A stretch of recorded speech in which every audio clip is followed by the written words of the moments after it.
बर्तमान समय पाणीपाग विभाग पक्षर मिलिथिबा लाटेस्ट खबर अनुसार सारा राज्य में हाड़भंगा शीत जारी।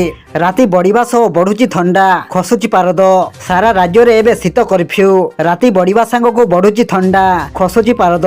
क्रमागत भाव तापमात्रा तलमुआ हेतु राज्य में 7 दिन हम लगी रही शीत लहरी स्थिति अपरिवर्तित रही। कोरापुट जिला दामनजोड़ी में सर्वनिम्न तापमात्रा 3 डिग्री रेकर्ड करा जायछि।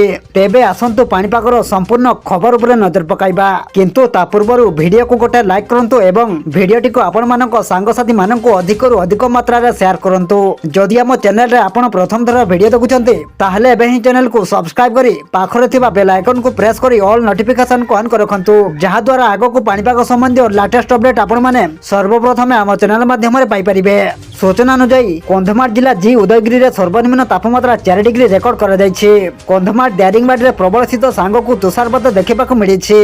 जारी रहितबा शीत लहरी स्थिति आहुरी 2 दिन पर्यंत बलवत्तर रहिबार संभावना रहिछि। एहा परे तापमात्रा रे सामान्य वृद्धि घटिले मध्य शीतर प्रभाव विशेष कमिबो नाही बोली पाणीपाग केन्द्र आकलन करिछि। तापमात्रा स्वाभाविक तुलना रे 3 रु 6 डिग्री पर्यंत कम रहुथिबा बेले शीतर प्रभाव अधिक रहुछि। भुवनेश्वर आंचलिक पाणीपाग विज्ञान केन्द्र रो निर्देशिका मनोरमा महांती कहिसेंति जे आसंता 24 घंटा मध्य 9 जिला अर्थात सुंदरगढ़, अनुगुल, झारसुगुड़ा, केन्द्रापड़ा, जगतसिंहपुर, खर्दा, ढेंकानाल, कलाहांडी और कंधमाल प्रबल शीत अनुभूत होबार संभावना रही।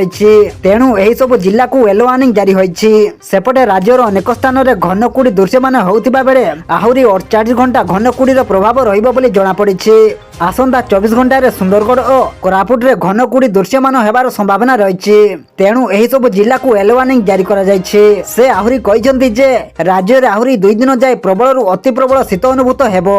एहा परे गोटिए किंबा 2 डिग्री तापमात्रा वृद्धि पाइबो। आसंता 7 दिन मध्य पाग मुख्यतः सुखिला और खराटिया रहिबो बोली पाणीपाग केन्द्र कहिछि।